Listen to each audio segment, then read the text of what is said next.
Bismillah.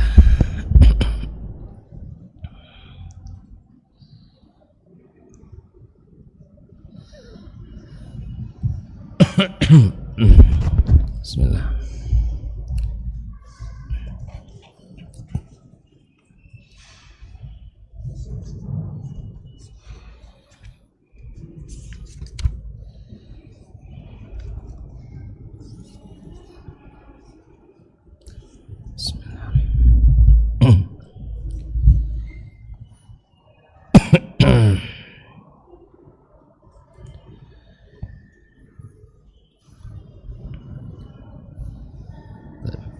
Bismillah.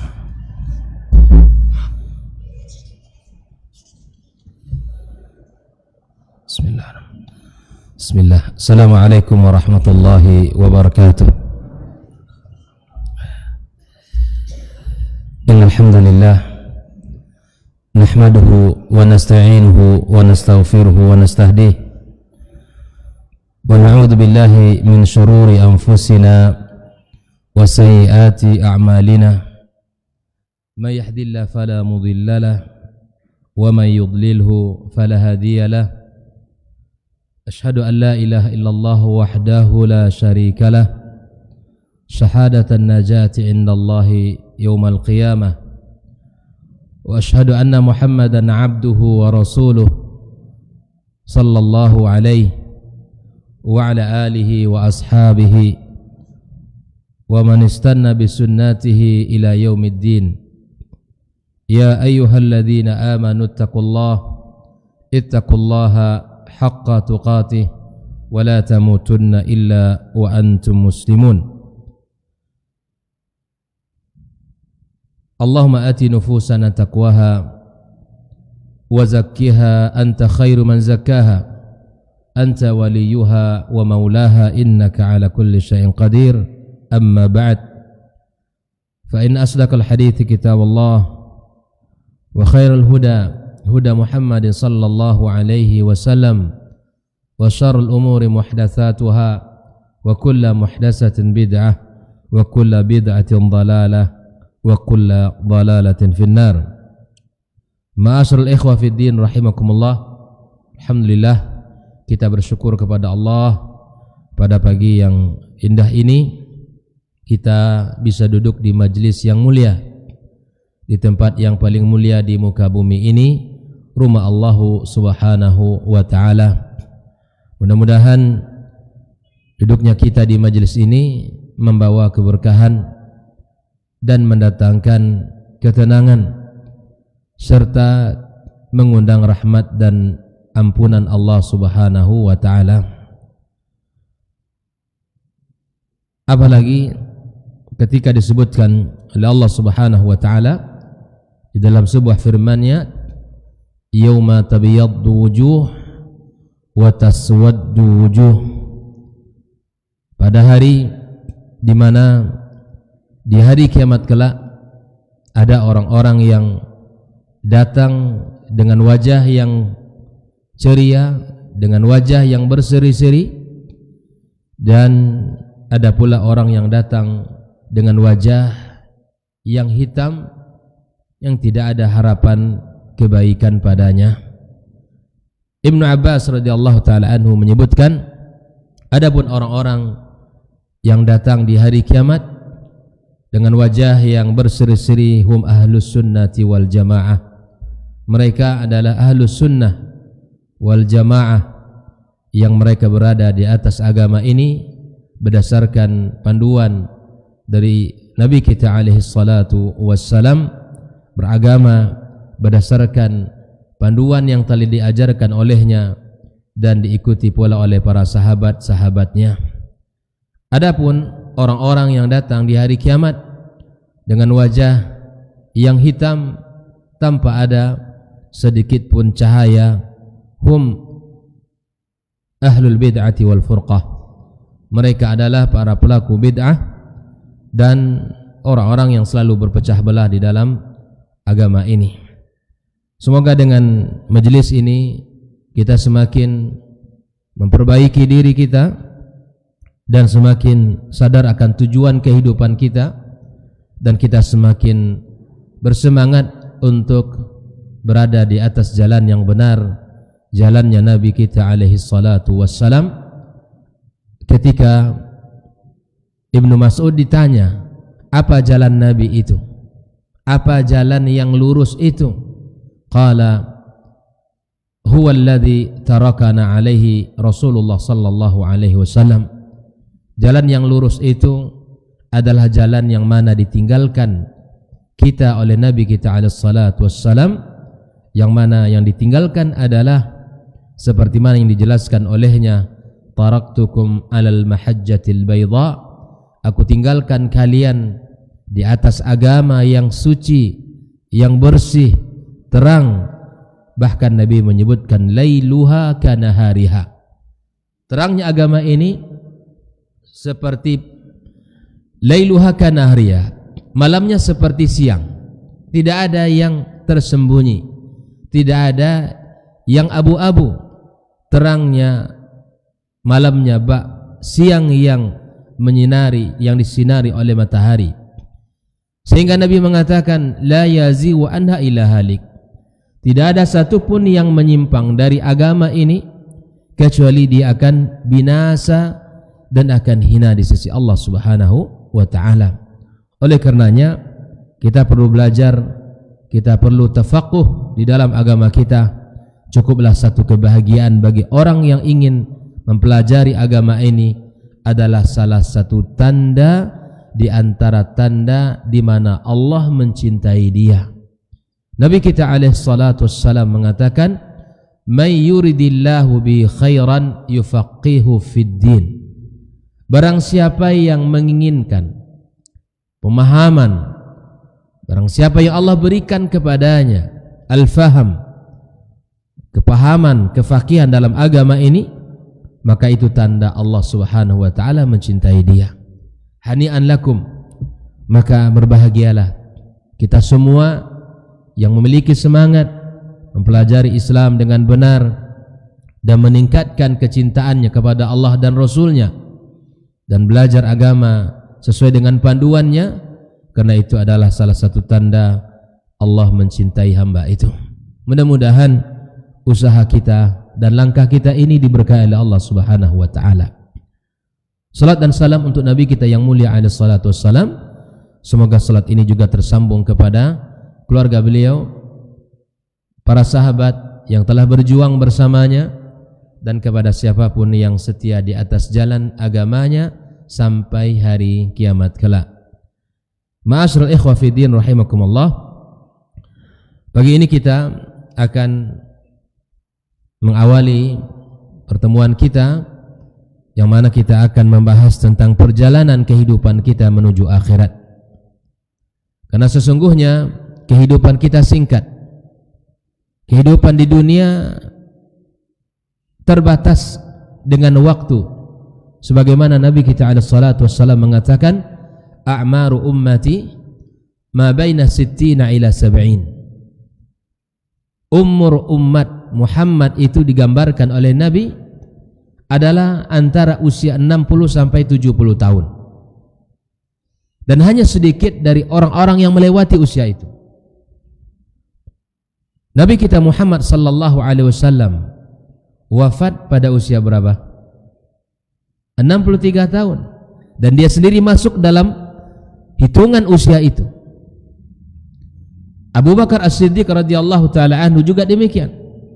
Meninggal pada usia 63 tahun. Umar bin Khattab radhiyallahu taala anhu juga demikian. Meninggal di usia 63 tahun. Ibunda kita Aisyah radhiyallahu taala anha juga demikian. Meninggal pada usia 63 tahun. Orang-orang hebat di sekeliling Rasulullah meninggal di usia 63 tahun. Utsman dan Ali itu termasuk yang dikecualikan dari usia itu.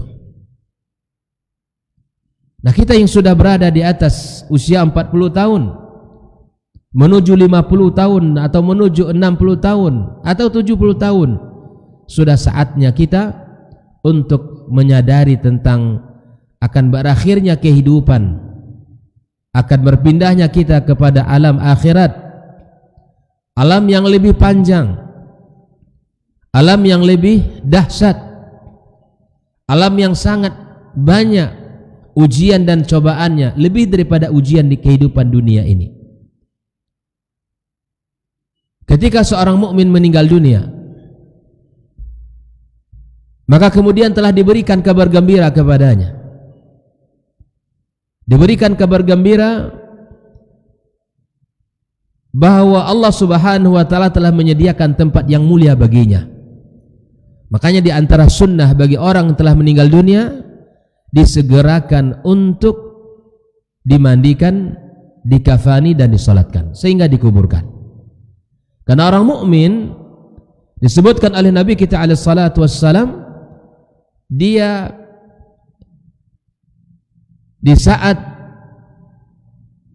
berada di atas keranda akan dibawa menuju kuburannya, dia akan mengatakan qaddimuni qaddimuni, bawa saya, antarkan saya segera, antarkan saya segera ke tempatku. Karena itu dia akan mendapatkan kebaikan di sana, di alam barzakh, di alam kubur, alam yang berbeda dengan kehidupan kita di dunia. Namun nyata, sebagaimana akidah kita, keimanan kita, al-iman bil yaumil akhir. Karenanya alam barzakh termasuk keimanan kepada yaumil akhir. Di saat dia dikuburkan, dia menjawab pertanyaan malaikat, man rabbuka, siapa Rabbmu? Wa man nabiyyuka, siapa nabimu? Wa madinuka, dan apa agamamu? Ketika dia lulus dengan jawaban yang benar, maka kemudian dia akan dijadikan kuburannya taman daripada taman-taman surganya, diberikan permadani dari surga, ditunjukkan tempat yang mulia di dalam surga, sehingga dia mengatakan, ya Rabb aqimis sa'ah, ya Allah tegakkan kiamat, karena aku akan kabarkan kepada keluargaku. Namun sebaliknya, orang-orang yang tidak beriman kepada Allah, atau mereka yang selalu melakukan maksiat dan jauh dari panduan agama, maka dia akan mengatakan, ya wailata, sungguh sangat celaka, kemana aku dibawa?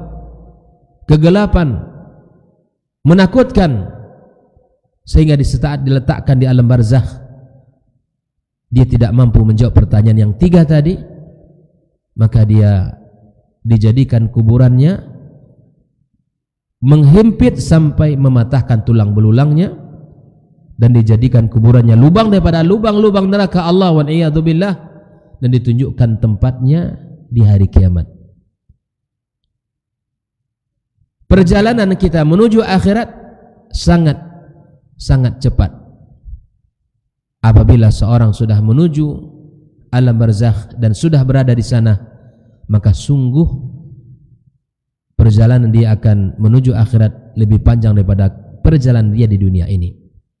Maka Al-Bara' bin Azib di dalam menjelaskan hadis yang panjang ini, dia menjelaskan banyak faedah dan banyak pelajaran yang bisa kita ambil. Maka di antara kehidupan di alam barzakh, kehidupan al-hayatut thayyibah, kehidupan yang baik, dan itu hanya diberikan kepada mereka yang beriman kepada Allah, yang melakukan amal saleh dan menjauhkan maksiat dan dosa kepada Allah Subhanahu wa taala. Lalu berapa lamakah kehidupan kita di alam barzakh? Bisa jadi lebih daripada kehidupan kita di dunia. Lebih panjang, 100 tahun, 500 tahun, bahkan mungkin 1000 tahun daripada perjalanan singkat kita di dunia ini. Maka untuk menentukan kehidupan di alam barzakh atau alam akhirat menuju surga Allah, ditentukan bagaimana kita mengakhiri kehidupan kita di dunia. Saya ulangi, untuk menentukan kehidupan kita di alam akhirat, dari mulai alam barzakh sampai nanti ke surga Allah, itu akan lebih ringan jika kita menutup kehidupan kita dengan husnul khatimah. Jelas ya? bagaimana kehidupan kita di alam barzah sampai nanti masuk surga, itu akan lebih ringan dengan ditentukan dengan bagaimana kita cara menutup dalam kehidupan dunia ini.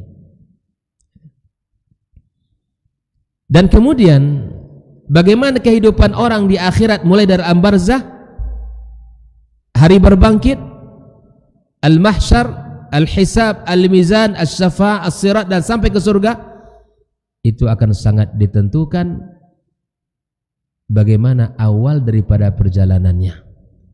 Makanya dalam kehidupan di dunia ini kan ada orang-orang yang secara seperti mana Nabi mengatakan, ada dua kelompok manusia. Ada orang yang menjalani kehidupan ini ya tidaklah baik. Orang-orang yang belum sadar dalam Islam, ya belum sholat, belum puasa, tetapi kemudian dia sadar akan perjalanan dia menuju Allah, sadar akan kehidupan yang kekal dan abadi di akhirat, lalu dia mendapatkan hidayah, mendapatkan kebaikan, mendapatkan panduan, mendapatkan kesadaran dari Allah Subhanahu wa taala, lalu kemudian memperbaiki dirinya. Makanya kehidupan dunia bagaimana dia mengakhirinya. Innamal a'malu bil khawatim, ya, bagaimana seseorang menutup dunia, itulah yang akan menentukan perjalanan dia menuju akhirat kelak. Jelas ya? Kehidupan dunia ini ada orang yang mengawali dengan kebaikan, sehingga Nabi mengatakan tidak ada jarak antara dia dengan surga kecuali hanya sehasta, meninggal masuk surga. Tapi dia melenceng di akhir hayatnya, melakukan perbuatan ahlun nar sehingga dia masuk ke dalam neraka Allah, wa niyadzubillah. Maka kita berharap kepada Allah, jemaah sekalian rahmati Allah, kita mengawali kehidupan kita dengan baik dan benar, dan kita berharap juga demikian mengakhiri kehidupan kita dengan baik dan benar. Maka untuk memandu kita di dalam mempelajari kehidupan kita menuju akhirat, kita akan membaca kitab Al-Hayatul Akhirah, kehidupan akhirat, yang ditulis oleh Dr. Sulaiman Al-Ashqar, buku yang sangat berharga di dalam memandu kita bagaimana kita mempersiapkan diri menuju Allah Subhanahu wa taala. Ikhwatal kiram rahimakumullah. Di dalam pembahasan di antara yaumul akhir itu adalah hari kiamat. Para ulama menyebutkan wa sammallahu dzalikal yaum, Allah namakan hari itu dengan hari kiamat. Lalu kemudian Allah jadikan setelah hari kiamat ada kebangkitan. Setelah itu ada pembalasan. Setelah itu ada hisab, dan masih banyak lagi proses-proses yang akan kita lewati. Apalagi di padang mahsyar, Allah Subhanahu wa taala menyebutkan ya bahwa kita berada di padang mahsyar 50.000 tahun, 50,000 sana. Itu dalam hitungan akhirat, bukan hitungan dunia. Hitungan akhirat ya tidak sama dengan hitungan dunia ini. Nah, berkaitan dengan yaumul qiyamah ini, ikhwatal kiram rahimakumullah, Al-Imam Al-Qurtubi menyebutkan, dan para ulama yang lain juga menyebutkan, bahwa ada sekitar 50 nama. Berapa nama? 50 nama. Yaumul akhir, hari akhirat, disebut oleh para ulama melebihi daripada 50 nama. Di antaranya nama yang masyhur adalah Yaumul Qiyamah atau Yaumul Qiyamah. Nama yang sering kita sebut, yang sering kita dengar, bahkan yang sering kita baca adalah Yaumul Qiyamah, hari kiamat. Warada hadzal ism fi 70 ayatan wa fi 70 ayatan min ayati Allah tabaraka wa taala. Nama Yaumul Qiyamah itu terdapat 70 ayat di dalam Al-Quranul Karim. Kalau kita buka Al-Quran lalu kemudian kita baca, kita akan mendapatkan nama Yaumul Qiyamah sebanyak 70 ayat di dalam Al-Quranul Karim.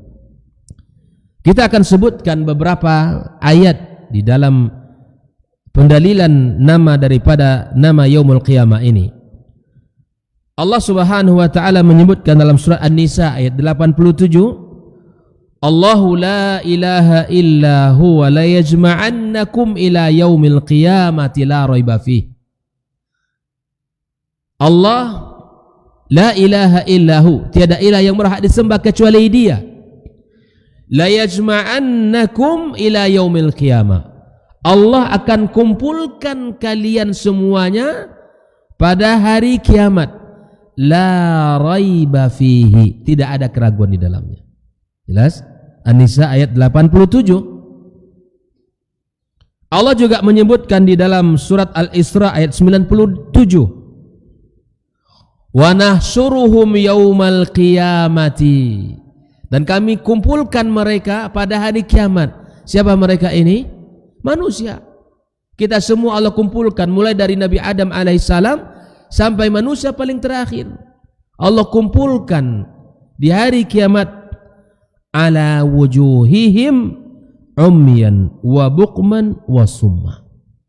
Ini orang-orang yang tidak beriman kepada Allah tabaraka wa taala, mereka tidak melihat, mereka tidak bisa bicara, dan mereka juga tuli. Dan memang di hari kiamat secara umum manusia bahwa tidaklah bisa dia berbicara seperti mana dia bicara di dunia ini. Allah juga menyebutkan di dalam surat Asy-Syura ayat 45,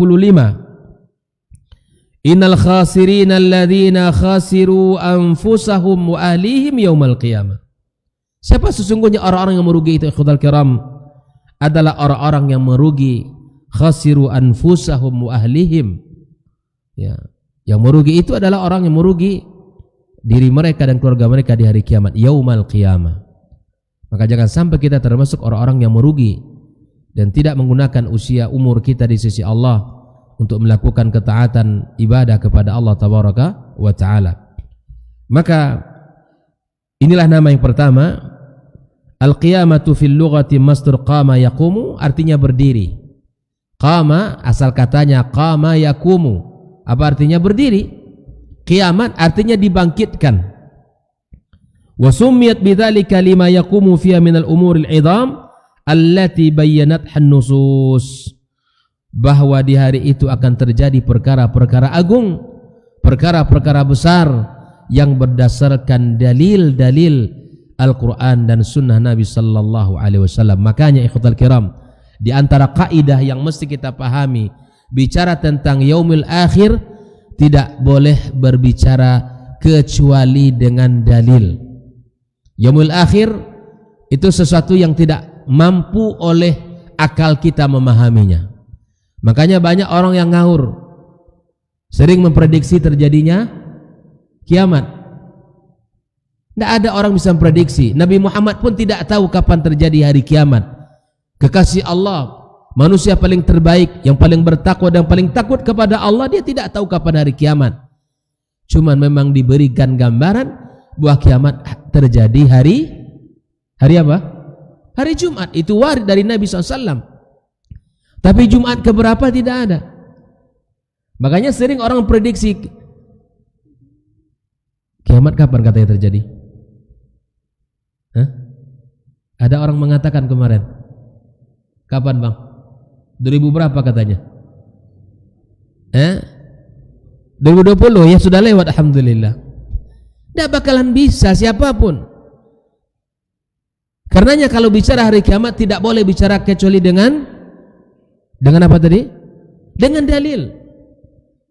Kita hanya bisa bicara tentang hari kiamat kecuali apa yang telah Allah sebutkan dengan firman-Nya, dalam firman-Nya, atau dengan apa yang disampaikan oleh Nabi-Nya sallallahu alaihi wasallam. Makanya siapapun yang mengaku tahu tentang hari kiamat sudah bisa dipastikan bohong. Tak ada orang yang tahu kapan terjadinya hari kiamat. Bahkan ada orang pula yang mengatakan Imam Mahdi pun sudah lahir dan sudah besar, bahkan menjadi seorang pemuda.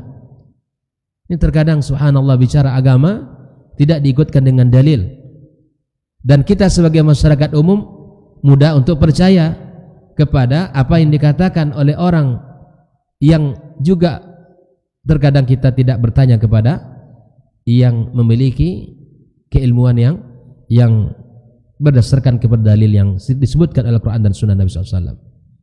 Ikhwafillah, maka hari kiamat adalah hari di mana terjadinya perkara-perkara besar, tegaknya perkara-perkara dahsyat. Semua itu akan menakutkan dan semua itu akan menegangkan. Semua itu akan menjadikan kita bertanya-tanya tentang hari apa yang terjadi hari ini. Ini yang pertama. Nama yang pertama adalah Yaumul Qiyamah. Nama yang kedua yang sering disebut di dalam Al-Quranul Karim adalah Yaumul Akhir. Yaumul Akhir. Allah katakan pada firman-Nya, "Walakinnal birra man amana billahi wal yaumil akhir wal malaikati wal kitabi wan nabiyyin." Ya, walakinnal birra, adapun yang baik itu siapa? Man amana billah, adalah orang-orang yang beriman kepada Allah, wal yaumil akhir, dan termasuk juga yang beriman kepada yaumil akhir. Yaumul akhir adalah kiamat. Kita harus mengimani itu, tapi kita tidak tahu kapan pasti terjadinya hari kiamat, dan tidak ada satupun manusia yang bisa memastikannya. Itu adalah amrun minallah, perintah dari Allah Subhanahu wa taala kepada malaikat untuk ditiupkan sangkakala. Insyaallah akan kita pelajari bersama. Yang ketiga, beriman kepada malaikat, kepada kitab-kitab yang diturunkan dan kepada para nabi. Surat Al-Baqarah 177. Kemudian Allah juga mengatakan, "Innama ya'muru masajidallah man amana billahi wal yaumil akhir." Di sini Allah menyebutkan dalam surat At-Taubah ayat 18, "Innama ya'muru masajidallah." Sesungguhnya orang-orang yang menghidupkan, memakmurkan rumah Allah ini siapa ikhwatal kiram? Adalah orang-orang yang beriman kepada Allah dan yaumil akhir. Innama adatul hasar, disebutkan hanya merekalah yang bisa menghidupkan rumah Allah ini. Membangun rumah Allah itu mudah, membikin masjid itu mudah, tetapi yang sulit apa? Memakmurkannya, mengisinya dengan ibadah, dengan ta'lim, dengan kajian. Maka Allah telah menyebutkan hanya mereka lah yang bisa memakmurkan rumah Allah. Siapa? Orang-orang yang beriman kepadanya. Wal yaumil akhir, dan orang-orang yang beriman kepada hari akhir.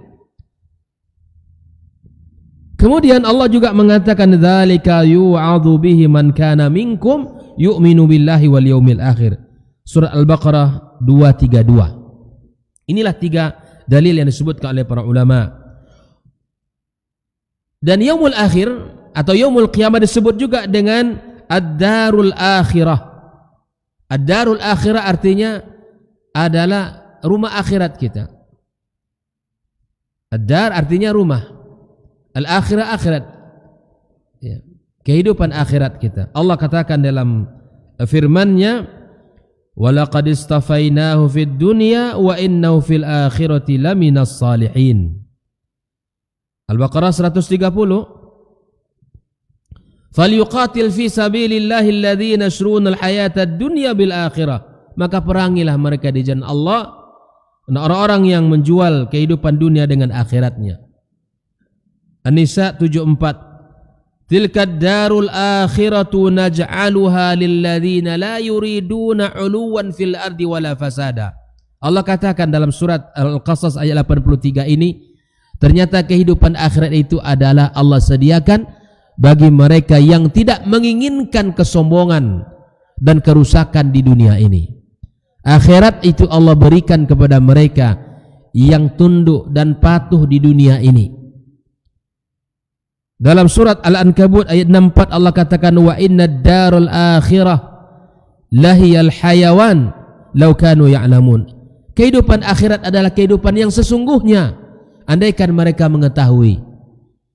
Makanya ketika Nabi kita alaihi salatu wassalam mendorong para sahabat pada perang pertama Islam. Apa perang pertama Islam?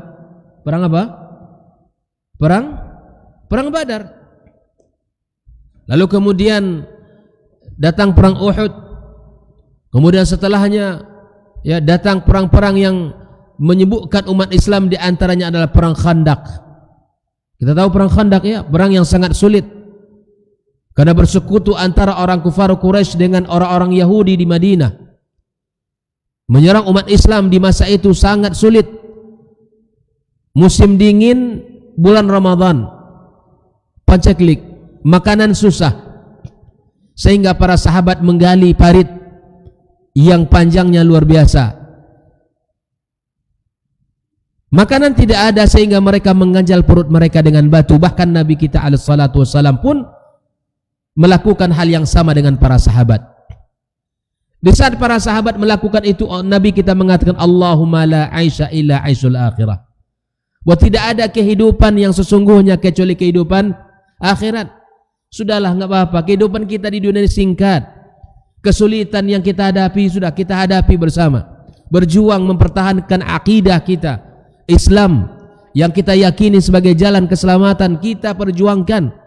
Para sahabat merasakan kelaparan, dan di saat sulit seperti itu pun mereka ittiba kepada Nabi SAW. Di saat sejarah menunjukkan bahwa garis yang harus digali oleh Nabi SAW itu adalah melewati satu batu besar, sehingga para sahabat pun tidak mampu memecahkannya. Kalau mungkin kita hari ini bisa geser aja sedikit kan? Batu besar digaris oleh Nabi untuk apa? Dijadikan, dihancurkan, kemudian dijadikan itu parit. Tapi para sahabat tidak mau.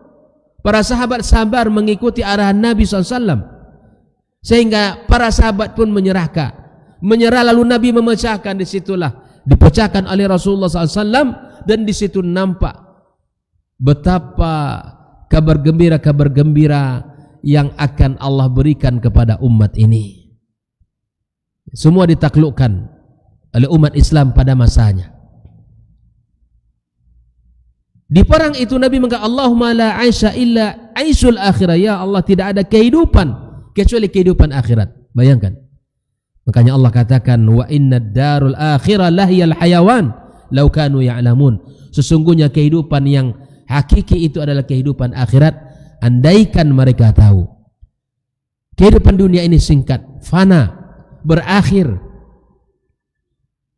Dan bahkan orang-orang yang selalu hanyut dalam kehidupan dunia, lalu kemudian sibuk mengumpulkan harta, lalu terpedaya dengan dunia yang menggiurkan ini, lupa akan kewajiban dia.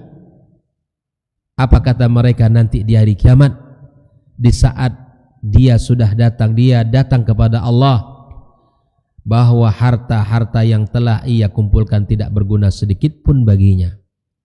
Mali, hartaku, kata dia. Hartaku, mana hartaku yang kumpulkan selama ini?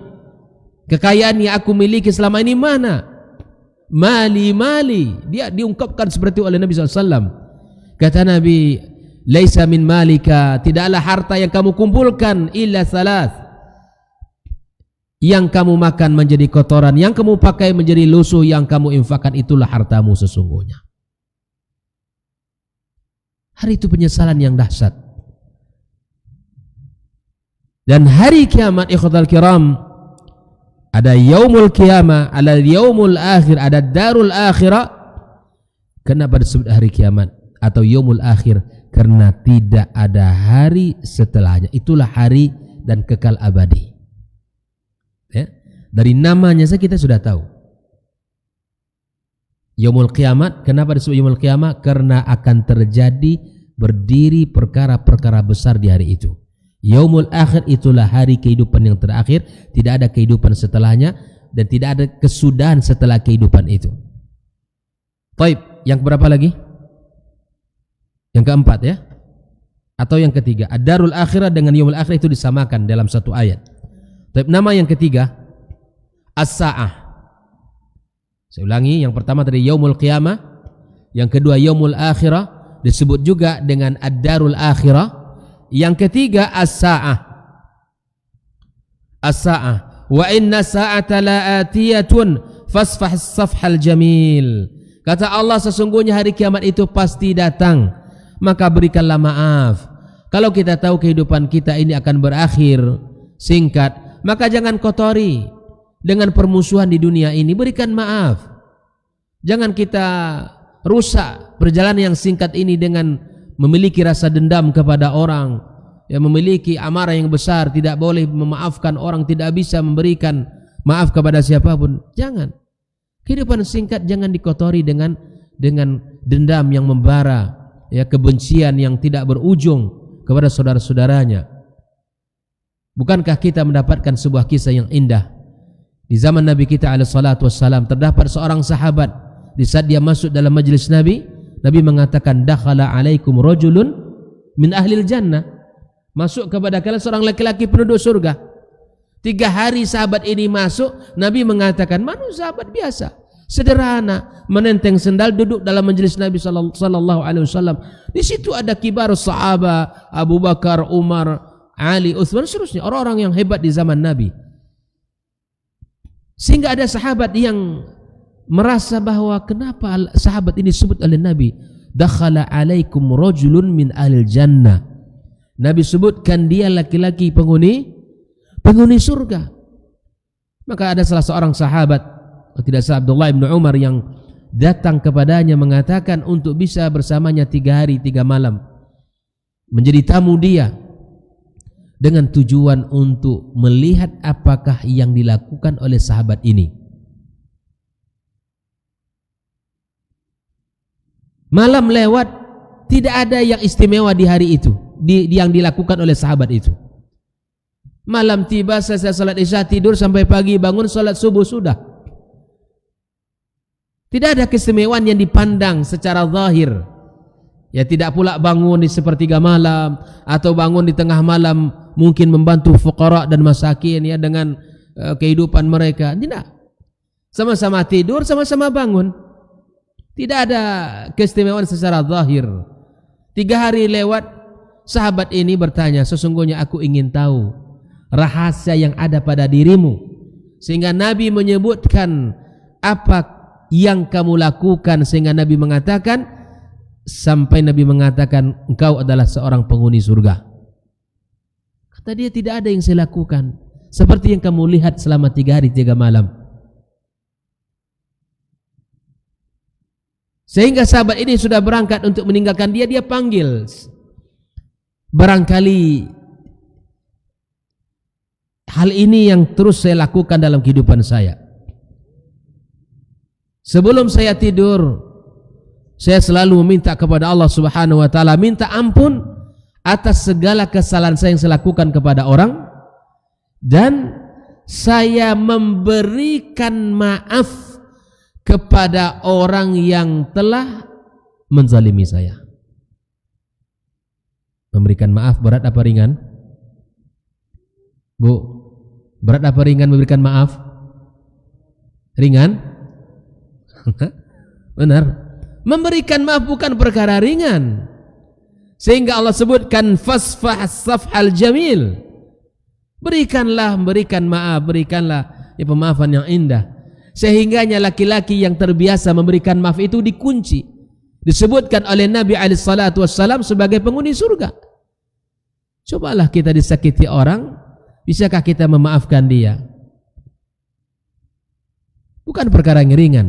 Makanya dia mulia. Siapa yang mampu melakukan itu, dia akan mendapatkan kemuliaan di sisi Allah Subhanahu wa taala. Ikhwatal kiram,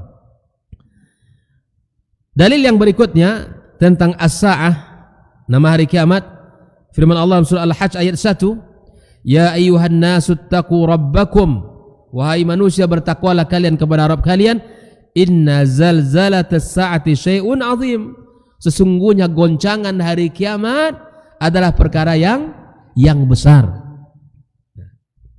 Yang keempat, nama lain daripada hari kiamat adalah yaumul ba'ats, hari dibangkitkan Allah Subhanahu wa taala.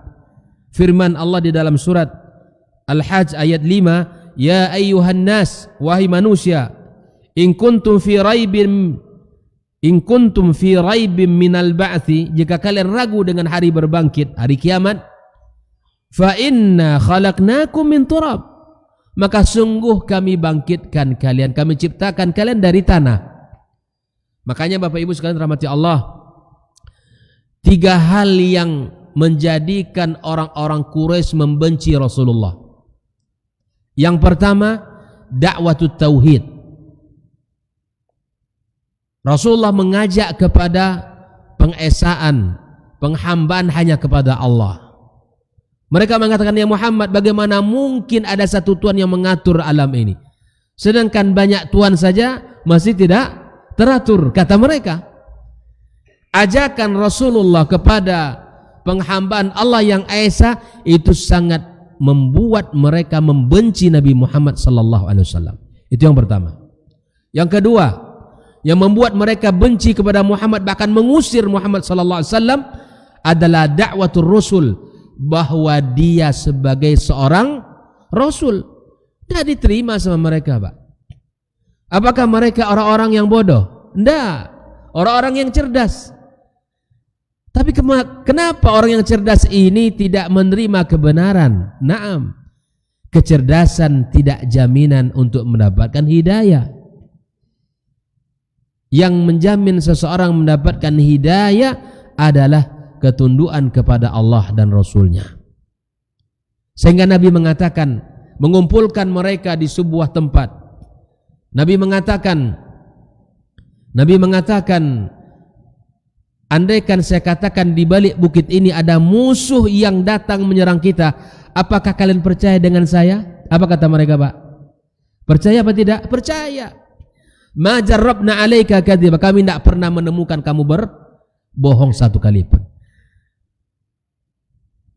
Tapi kalau seandainya aku katakan, kata Rasulullah, aku adalah seorang yang datang pemberi peringatan, yang datang memberi kabar gembira, apakah kalian percaya? Apa kata mereka? Kalau yang ini tidak bisa. Kalau yang satu ini nggak bisa, kami nggak percaya. Itu yang kedua. Dakwah bahwa dia sebagai seorang Rasul itu membuat mereka sulit dan bahkan membenci Nabi kita SAW. Yang ketiga, dakwah yaumul ba'ats, bahwa Nabi mengatakan kita akan dibangkitkan kembali oleh Allah. Setelah kita mati di dunia ini, kita akan dibangkitkan Allah. Allah akan meminta pertanggungjawaban dan akan Allah berikan balasan surga bagi orang yang beriman, dan akan Allah azab bagi orang yang tidak beriman. Ini yang poin yang ketiga yang membuat mereka tidak percaya kepada Rasulullah dan membuat mereka benci kepada Nabi kita SAW.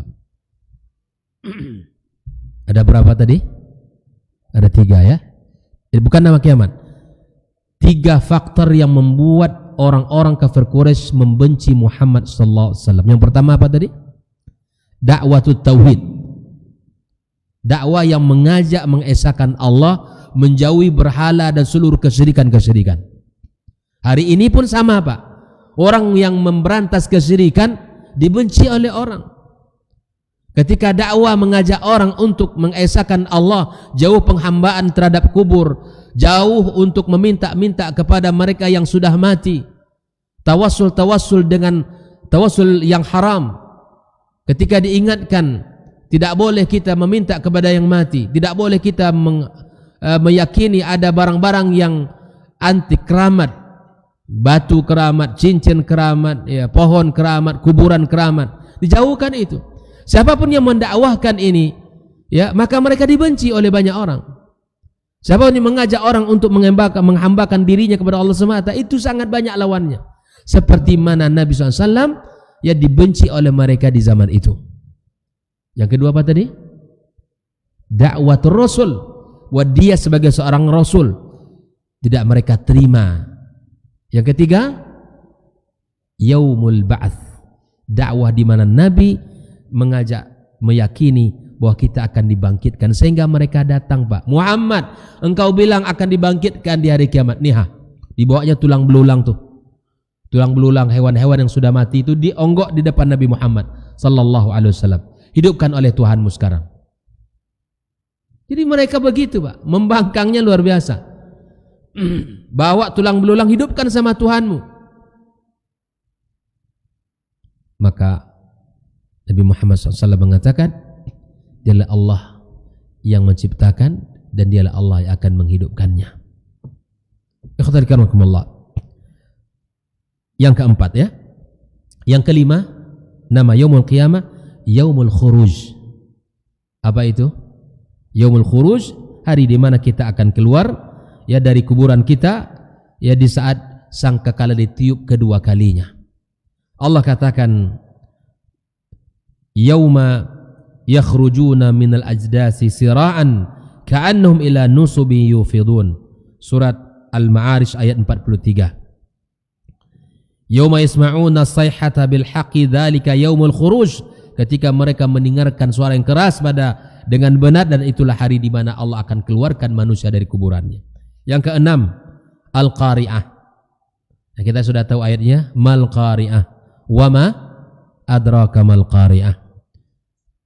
Kemudian yang ketujuh, yaumul fasl, hari di mana dipisahkan. Ya hadza yaumul fasli alladzi kuntum bihi tukadzibun. Hari di mana Allah memisahkan orang-orang yang membenarkan hari kiamat dengan orang-orang yang mendustai hari kiamat. Surat As-Saffat ayat 21. Hadza yaumul fasli jama'nakumul awwalin. Inilah hari kiamat yang kami kumpulkan manusia sejak awal sampai generasi akhir. Yang kedelapan, yaumuddin, hari pembalasan. Allah katakan yauma wa ma adraka ma yaumuddin thumma ma adraka ma yaumuddin yauma la tamliku nafsun li nafsin syai'a wal amru yauma idzin lillah. Tahukah kamu apa yang maksud dengan yaumuddin? Ya, kemudian Allah mengulangi, tahukah kamu apa yang maksud dengan yaumuddin? Hari di mana manusia tidak memiliki kemampuan apa-apa. Ya, dan hari itu milik Allah Subhanahu wa taala semata. Yang kesembilan disebut juga dengan as-sakhah. As-sakhah itu nama daripada nama hari kiamat. Fa idza jaati as-sakhah. Ya, kemudian yang ke-10 at-tamatul kubra. Ya, fa idza jaati at-tamatul kubra, itu hari kiamat. Ya. Yang ke-11 yaumul hasrah, hari penyesalan. Disebut oleh Allah di dalam surat Maryam ayat 39, wa anzirhum yaumal hasrah, peringatkan mereka hari yang penuh dengan penyesalan. Idh qudiyal amr wa hum fi ghaflatin wa hum la yu'minun, perkara telah ditetapkan mereka dalam keadaan lalai dan mereka tidak beriman kepada Allah Subhanahu wa taala. Baik, ikhwatul kiram rahimakumullah, masih banyak nama-namanya, akan kita sempurnakan atau disebutkan secara singkat saja. Gimana? Tanggung ya. Yang ke-12 Al-Ghasyiyah. Ya, Al-Ghasyiyah. Yang ke-13 Yaumul Khulud, hari yang kekal. Dalam surat Qaf ayat 34 disebutkan. Ada Yaumul Hisab. Ya, hari hisab. Ya, di dalam surat Shad ayat 26. Ada Al-Waqi'ah, idza waqa'atil waqi'ah, ini baca imam kita tadi ya. Ini juga hari kiamat. Kemudian ada Yaumul Wa'id, hari yang penuh dengan ya ancaman. Wa nufikha fis suri dzalika yaumul wa'id. Surat Qaf ayat 20. Yaumul Azifah. Ya, di dalam surat An-Najm ayat 58. Ya, ayat surah An-Najm atau surah Al-Mu'min ayat 18, An-Najm 57 sampai 58. Yang ke-18 Yaumul Jam', hari di mana Allah mengumpulkan manusia. Kemudian ke-19 Al-Haqqah. Ada Yaumut Talaq, ada Yaumut Tanad, ada Yaumut Taghabun, hari di mana Allah Subhanahu wa taala mengumpulkan manusia pada hari kiamat. Yauma yajma'ukum liyaumil jam'i dzalika yaumut taghabun. Itulah 22 nama yang disebutkan, dan tentu lebih daripada 22 nama ini. Ya, bahkan disebutkan tadi lebih 50 nama daripada nama-nama hari kiamat. Namun tentu tidak semua kita sebutkan, dan insyaallah akan kita bahas pada pertemuan berikutnya bagaimana ya keadaan dan bagaimana kondisi-kondisi pada hari kiamat, karena nama menunjukkan sebuah kebesaran, banyaknya nama menunjukkan keagungan Sebagaimana Allah Subhanahu wa taala memiliki berapa nama? 99 nama, ya, dan itu menunjukkan kebesaran dan keagungan bagi Allah Subhanahu wa taala. Nah, mari kita memohon kepada Allah Tabaraka wa taala agar ya apapun namanya disebut oleh Allah di hari kiamat, kita bisa mempersiapkan diri kita dengan sebaik-baik bekal kita menujunya dengan amalan yang terbaik kita. Amalan terbaik itu hanya dua, ya. Yang pertama ikhlas lillah Subhanahu wa taala syaratnya. Yang kedua adalah mutaba'atun Nabi sallallahu alaihi wasallam. Kalau ingin menghadap Allah dengan amalan yang berkualitas, hanya dua syaratnya: ikhlaskan semuanya bagi Allah. Yang kedua adalah ittiba'un Nabi sallallahu alaihi wasallam. Wabillahi taufiq wa sallallahu ala nabiyyina wa habibina Muhammadin wa ala alihi wa sahbihi ajma'in. Wassalamualaikum warahmatullahi wabarakatuh.